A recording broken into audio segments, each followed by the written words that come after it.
মা আমি বেরোচ্ছি, দরজাটা দিয়ে দাও। যা বাজার হাট করে দিয়েছি তাতে 1 সপ্তাহ চলে যাবে। তার মধ্যে যদিও আমি তানিয়াকে নিয়ে চলে আসব, তারপর বিয়ের যেটুকু কেনাকাটা বাকি আছে করে নেব। তুমি সাবধানে থেকো। দুগ্গা দুগ্গা, তুই সাবধানে যাস। 8টা বেজে গেল, 10টায় ফ্লাইট, পৌঁছে খবর দিস। আর তাড়াতাড়ি তানি দিদিভাইকে নিয়ে ফিরে আসিস, অনেক কাজ বাকি আছে হাতে, আর মাত্র 15 দিন সময়।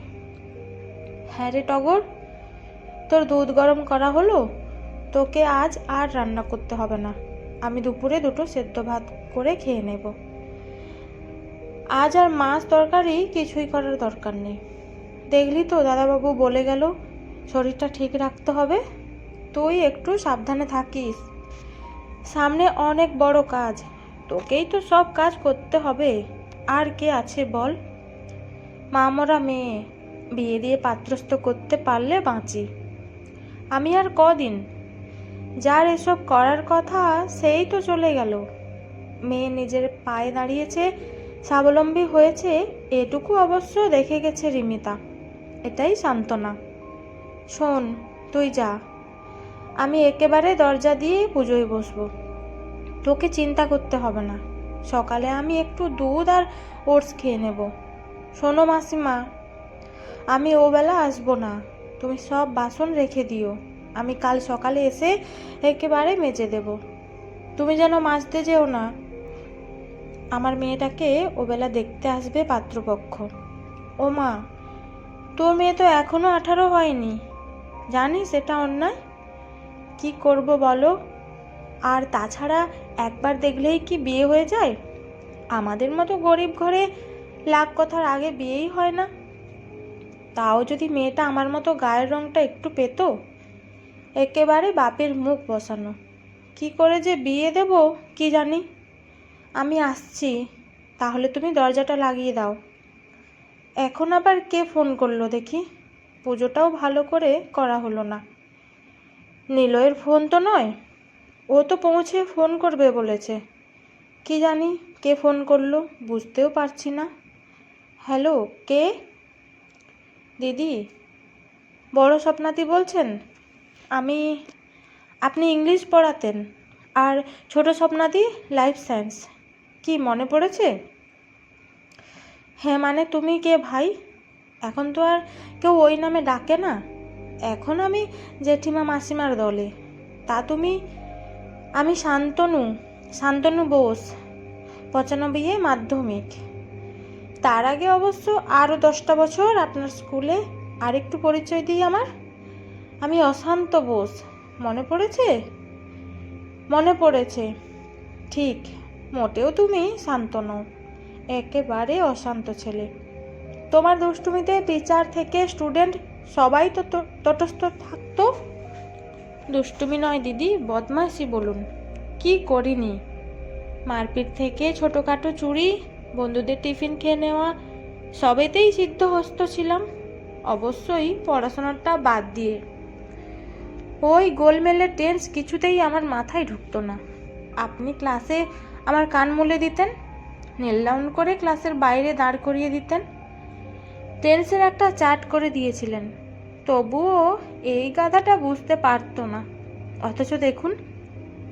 হ্যাঁ, মাধ্যমিক দেওয়ার পর তুমি তো অন্য স্কুলে চলে গেলে, তারপর আমিও কিছুদিন বাদে কর্মজীবন থেকে অবসর নিলাম।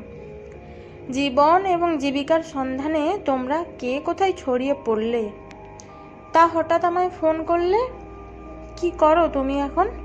বলছি আমি এখন বোস্টনে থাকি। 10 বছর বাদে গত মাসে আমি দেশে ফিরেছি। এ মাসের 15ই আমি ফিরে যাব। হাতে আর কয়েকটা দিন। এই পরিচিত বন্ধুবান্ধবের সাথে দেখা সাক্ষাৎ করছি, আর কি। আমাদের ব্যাচের সায়নের থেকে আপনার ফোন নাম্বার পেলাম। এখন তো ওই কয়েকজনই আছে। আমার সঙ্গে আমার স্ত্রীও এসেছে দিদি, ওকে আপনার অনেক গল্প করেছি। ওরও আপনাকে দেখার খুব ইচ্ছা। আপনি যদি অনুমতি দেন তাহলে আজ বিকালে গিয়ে সস্ত্রীক আপনাকে প্রণাম করে আসব।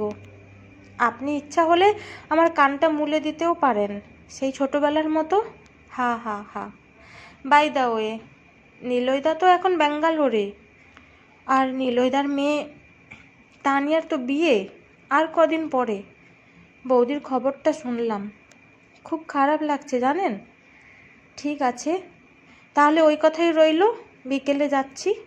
আপনাদের ফ্ল্যাটে কেয়ারটেকার আছে, তাকে একটু বলে রাখবেন, না হলে তো আবার পারমিশন পাবো না উপরে যেতে। Just 5 minutes. ও মা, তুমি সব খবর রেখেছো? স্মৃতির সরণি বেয়ে মনটা চলে গেছে সেই স্কুলের চাকরি জীবনে। ছেলেটা বদমাইশির জন্য স্মরণীয় হয়ে আছে। প্রায়ই গার্জেন কল হতো। ওর মা আসতো করুণ মুখ করে, ছেলে কথা শোনে না, এর পেন চুরি করে, ওর খাতা চুরি করে। বাবা মা কোনো অভাব রাখে না, তবুও বাবার হাতে প্রচণ্ড মার খায়। মার খেয়ে খেয়ে ছেলেটা একদম ডেসপারেট হয়ে উঠেছিল।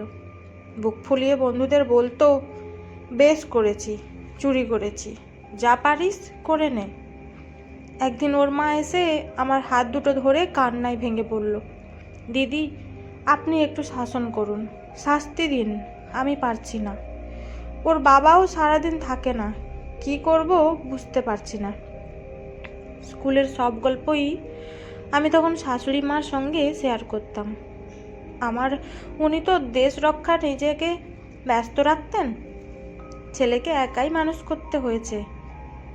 স্কুলের ছেলেদের সমস্যা বাড়িতে আলোচনা করছিলাম। অশান্ত মানে শান্তনুর সমস্যাটা শুনে শাশুড়ি মা বলেছিলেন, নিশ্চয়ই ছেলেটা গত জন্মে চোর গুন্ডা বদমাইশ ছিল, তার কর্মের ছাপ বহন করেছে ও। সাহিত্যের ছাত্রী আমি, আধ্যাত্মিকতা বুঝতে পারিনি, তবে এটা বুঝতে পারছিলাম মারধর করে কিছু হবে না, ওকে বোঝাতে হবে। আমি চেষ্টা করেছিলাম, ওর মাকে বলেছিলাম একটা ডাক্তার দেখাতে, মানে সাইকিয়াট্রিস্ট। ওর মায়ের ব্যাপারটা বোধগম্য হয়নি, বিড়বিড় করে বলেছিল, আমার ছেলেটা তো পাগল নয়। হ্যাঁ হুম করে চলে গেছিল সেদিন। সত্যি সময় কত তাড়াতাড়ি চলে যায়, তার মাঝে চলে গেছে একটা যুগ, তারও বেশি। এই তো গত মাসে আমি ৭৪ পূর্ণ করলাম। মনে হয় এই তো সেদিন শাশুড়ি মায়ের চলে যাওয়া, নিলয়ের বিয়ে, তানিয়ার জন্ম, বড় হওয়া, 5 বছর আগে ওনার চলে যাওয়া, তানিয়ার চাকরি পাওয়া, তারপর হঠাৎ করে বৌমা রিমি তার চলে যাওয়া বিরাট শূন্যতার সৃষ্টি করেছে। মেয়েটা বড় ভালো ছিল, বিয়ের পর কদিনই বা ছিল কলকাতায়। বিয়ের 1 মাস পরেই ব্যাঙ্গালোরে চলে গেল নিলয়ের কাছে। মাঝে মাঝেই চলে আসতো, তবে ওখানে একটা চাকরি পাবার পর আর ঘন ঘন আসতে পারতো না। দুজনেই চাকরি করার জন্য মেয়েটা এখানেই মানুষ হয়েছে। উচ্চ মাধ্যমিক দেবার পর বাবা মায়ের কাছে ব্যাঙ্গালোর চলে গেল, তারপর তো ওখানেই চাকরি করছে। ছেলের বাড়িও কলকাতায়, তাই বিয়েটা এখান থেকেই হবে। 7-5 ভাবতে ভাবতে ইন্টারকমটা বেজে উঠল। কেয়ারটেকার জানতে চাইল, একটি অল্প বয়সী ছেলে আর মেয়ে উপরে উঠতে চাইছে, পাঠাবে কিনা। আমি সম্মতি দিতেই ঘরে বেল বাজলো। উঠে দরজা খুলে দিয়ে বসতে বললাম। টগর বিকালে আসবে না, তাই নিজেই 3 কাপ চা বানিয়ে ওদের সঙ্গে গল্প করতে বসলাম।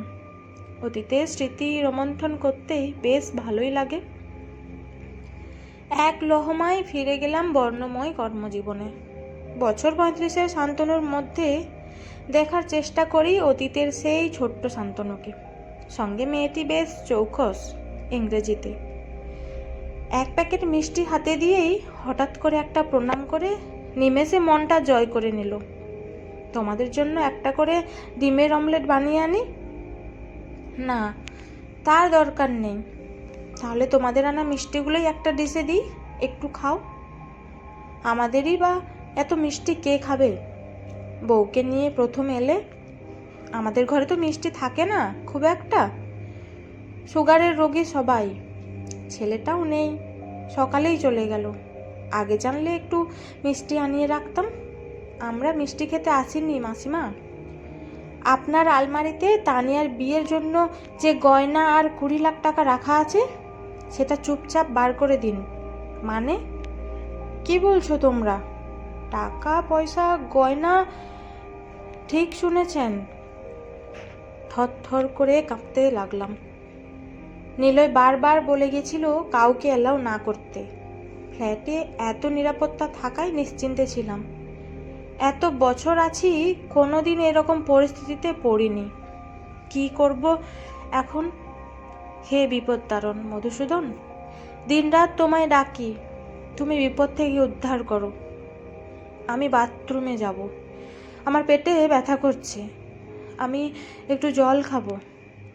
তোমরা কি আমার সাথে ইয়ার্কি করছো? আমার হার্টের অবস্থা ভালো নয়, বয়স হয়েছে। প্লিজ তোমরা চলে যাও, আমার সন্ধ্যায় করার সময় হয়ে গেছে। আমাদের হাতেও সময় নেই। আমরা চলে যাবার পর আপনি যতক্ষণ খুশি পূজা অর্চনা করুন। টাকা পয়সা গয়না আগে সব বার করে দিন। আর দাঁড়াতে পারছি না। ঠাকুরের সিংহাসন ধরে হাউ মাউ করে কেঁদে ফেললাম। পায়ের ব্যথার জন্য পুজো করতে পারতাম না। সিংহাসনটা দেওয়ালে ঝুলিয়ে দিয়েছিলেন উনি। ঠাকুর মায়ের ছবির সামনে দাঁড়িয়ে বললাম, মা তুমি পথ দেখাও। পাশেই একটা সুইচ, নিরাপত্তার জন্য। ফ্ল্যাটের সবার ঘরেই আছে, কিন্তু কোনো দিন ব্যবহার করিনি। আমার মিলিটারি স্বামী বলেছিলেন, বিপদে পড়লে অন করো, তোমার ঈশ্বর যদি থাকে তোমায় বাঁচাতে আসবে। সুইচটা অন করলাম, কিছু হলো না, কোনো সাইরেন বাজলো না। আস্তে আস্তে গিয়ে বালিশের তলা থেকে চাবিটা বের করে আলমারি খুলতেই ওরা ঝাঁপিয়ে পড়ে। গয়নার বাক্স থেকে সমস্ত গহনা, বৌমা আর আমার গহনা মিলে প্রায় 40 ভরি গহনা ওদের সঙ্গে আনা ব্যাগে ভরে তাগাদা দিল টাকাটা বের করে দেওয়ার জন্য। হে ভগবান, আমি কি করব? এ আমাদের কি সর্বনাশ হলো? কোনো মতে বললাম, ওটা পাশের আলমারিতে। হঠাৎ বেল বেজে উঠল। কে এলো আবার? শান্তনুর বউ পিঠে রিভলভার ঠেকিয়ে চাপা গলায় বলে উঠল, যেই আসুক আপনি বলুন আপনি ব্যস্ত, দরজা থেকে বিদায় করে দিন। দরজা খুলতেই হুড়মুড় করে ভেতরে ঢুকে এলো ওই মেয়েটা। কেমন যেন ডাকাবুকো পুরুষালী চেহারা। রাত দুপুরে গাড়ি এসে নামিয়ে দিয়ে যায়, আবার কখনো কখনো রাতে গাড়ি এসে নিয়ে যায়। কি করে কে জানে। এই কমপ্লেক্সের ভেতরের দিকের ব্লকে থাকে। সব সময় শার্ট আর জিন্স পরে থাকে, চোখে কালো চশমা।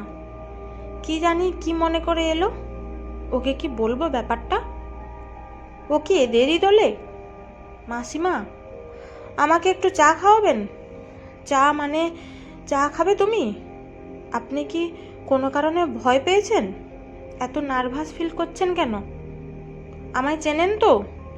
হ্যাঁ, মানে মাঝে মাঝে লবি দিয়ে দেখেছি তোমায় যেতে আসতে। আমিও খেয়াল করেছি আপনি লুকিয়ে লুকিয়ে আমাকে দেখেন। আমার গেস্ট এসেছে, আমার ছাত্র, পুরনো, অনেক দিন আগের। ওরা আমার সাথে দেখা করতে এসেছে। শান্তনুর বউ আমায় টেনে সোফায় তার পাশে বসিয়ে দিল। পিঠে বন্দুকের নলের উপস্থিতি টের পাচ্ছি। কাপড় ভিজে গেল। মেয়েটা এসে জোর করে আমার পাশে বসলো। আমি আমার চাটাই তার সামনে ধরলাম। ও নামিয়ে রাখলো। মাসিমা, আপনার গেস্টরা আমি আসায় বিরক্ত হচ্ছেন। কোথা থেকে এসেছেন ওনারা? ব্যারাকপুর। সে তো অনেকটা দূর, ফিরতে রাত হয়ে যাবে তো। এখনই তো 7টা বেজে গেল। কথা বলতে বলতে মাসিমার পিঠে কাপড়ের আড়ালে থাকা মেয়েটির হাতে ধরে মুচকে দিতেই আ করে চিৎকার করে উঠল। শান্তনু পড়ে যাওয়া রিভলভারটা তুলে মাসিমার দিকে তাক করতেই নিকিতা বলে উঠল, কোনো লাভ নেই, আমি জানি ওটা খেলনা পিস্তল। এই দেখুন, আমার হাতে যেটা রয়েছে এটা আসল। একটা গুলিতে আপনার পাটা এফোড় ওফোড় করে দেব। নিশানা অব্যর্থ।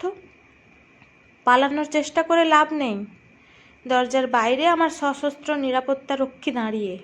কমপ্লেক্সের গেটে পুলিশ গাড়ি নিয়ে অপেক্ষা করছে আপনাদের। যাবার আগে অবশ্যই আপনাদের ব্যাগটা সার্চ করব। কি আছে বার করুন। আমি এতক্ষণে কিঞ্চিত সাহসের সঙ্গে বললাম, আমার আর বৌমার সমস্ত গয়না তানিয়ার বিয়ের জন্য তুলে রেখেছিলাম, ও পছন্দ মতো নেবে। ওরা হঠাৎ এসে আমার ছাত্র পরিচয় দিয়ে এসব। পুলিশ এসে ওদের নিয়ে যাবার পর নিকিতা হাতটা ধরে বলল, আর কোনো ভয় নেই, আপনি বাথরুমে গিয়ে চেঞ্জ করে নিন। আপনার নাতনির বিয়েতে বাবা নিমন্ত্রিত হয়েছিলেন, আমি গত সপ্তাহে কার্ড দেখেছি। আর আজ সন্ধেবেলা অফিস থেকে ফেরার পথে গেটে ঢুকতে গিয়ে চোখে পড়ল আপনাদের লবির লাল লাইটটা। বুঝতে পারলাম আপনি বিপদে পড়েছেন, ভেতরে সাহায্য চাইছেন। তবে এতটা এই রকম পরিস্থিতি সেটা বুঝতে পারিনি। কেয়ারটেকারের থেকে জানতে পারলাম আপনার ছেলে আউট অফ স্টেশন, আপনি একা। এরা এই সুযোগগুলোই কাজে লাগায়, ওদের কাজে লাগানো হয়েছিল। দলের পান্ডাকে ধরার চেষ্টা করতে হবে। এই ধরনের ক্রাইম দিনে দিনে বেড়ে যাচ্ছে। আপনি যে এই পরিস্থিতিতে ওই সুইচটা অন করতে পেরেছিলেন তার জন্য ধন্যবাদ। ভাগ্যক্রমে আমার চোখে পড়ে। আমি না এলে অবশ্য ফ্ল্যাটের কেউ না কেউ দেখত। আমি কেয়ারটেকারের নজরে আনি ব্যাপারটা। আপনি আমার আচরণ খুব একটা ভালো চোখে বোধহয় দেখতেন না। আসলে আমিও একটু লোকচক্ষুর আড়ালে থাকতেই পছন্দ করি। সন্ধ্যার পরও চোখে থাকে কালো চশমা। আমি সিবিআই অফিসার নিকিতা চৌবে।